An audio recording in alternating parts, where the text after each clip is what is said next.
Halo, kita ketemu di program Top 5 News of the Week.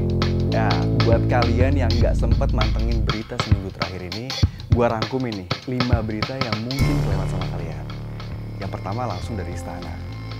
Presiden Joko Widodo meminta Menteri Kesehatan Budi Gunadisadikin untuk menetapkan harga maksimal bagi tes PCR, yaitu sebesar Rp450.000 untuk wilayah Jawa dan Bali, sementara Rp550.000 di luar Pulau Jawa dan Bali. Diketahui, sebelumnya harga PCR di Indonesia bisa dikatakan mahal dan tidak terjangkau semua golongan. Hal ini berbanding terbalik dengan harga tes PCR yang ditetapkan di India, yaitu sekitar Rp96.000. Keputusan pemerintah ini mendapat dukungan dari berbagai pihak, seperti Wagub DKI Ahmad Riza Patria dan anggota DPR Fadly Zon. Ya, PCR memang harus murah, Pak, supaya masyarakat tidak merasa terbebani. PCR ini kan ada ujung tombak ya buat tracing, tracking. Harusnya dapat perhatian khusus untuk meminimalisir penyebaran COVID-19. Pemerintah melalui Menko Marves Luhut Binsar Panjaitan kembali memutuskan untuk memperpanjang PPKM. Tapi ada beberapa daerah nih yang levelnya diturunkan ke level 3.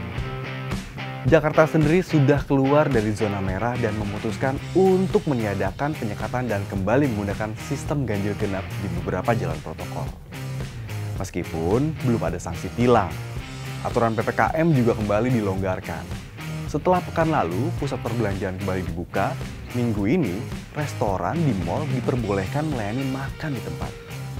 Dengan syarat 30 menit dan maksimal 2 orang untuk satu meja. Syarat vaksin tetap menjadi prioritas setelah tes PCR dan antigen. Tentu aturan ini menjadi angin segar buat pengusaha restoran setelah sebelumnya sempat mati suri akibat dari pandemi. Nah, kalau kalian yang mau ke mall, mau makan, mau dine-in di mall, pastiin kalian sudah divaksin. Atau harus tes PCR dan antigen. Tapi kalau nggak mau belanja sih mendingan gak usah ke mall kali ya. Berita ketiga datang dari mobil dinas Gubernur Sumatera Barat. Setelah menuai berbagai kritik, Gubernur Sumatera Barat Mahyeldi menyerahkan mobil dinas barunya kepada Satgas COVID-19. Mahyeldi juga meminta maaf kepada seluruh warga Sumatera Barat dan rakyat Indonesia atas polemik yang terjadi.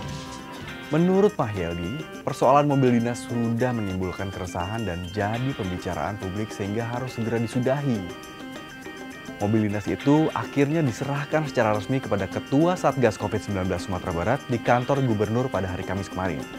Nah, setelah melakukan pengalihan fungsi mobil dinas gubernur yang baru, Mahyeldi mengatakan akan menggunakan mobil pribadinya untuk keperluan kantor.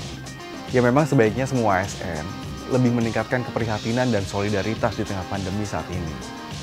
Ya, mungkin kayak banyak mengalokasikan APBD untuk pos-pos kesehatan.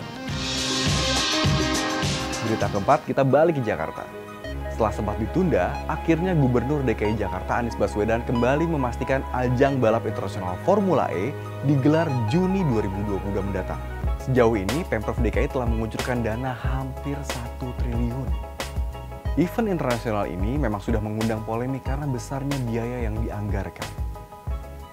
Keinginan Gubernur DKI untuk tetap menggelar Formula E dianggap pemborosan oleh beberapa pihak dan tidak akan memberikan dampak yang positif ke masyarakat. Beberapa fraksi di DPRD pun akan mengajukan hak interpelasi mengenai Formula E. Jika Formula E tetap digelar sesuai kontrak DKI, yakni 5 musim, akan menghabiskan dana 5 triliun rupiah.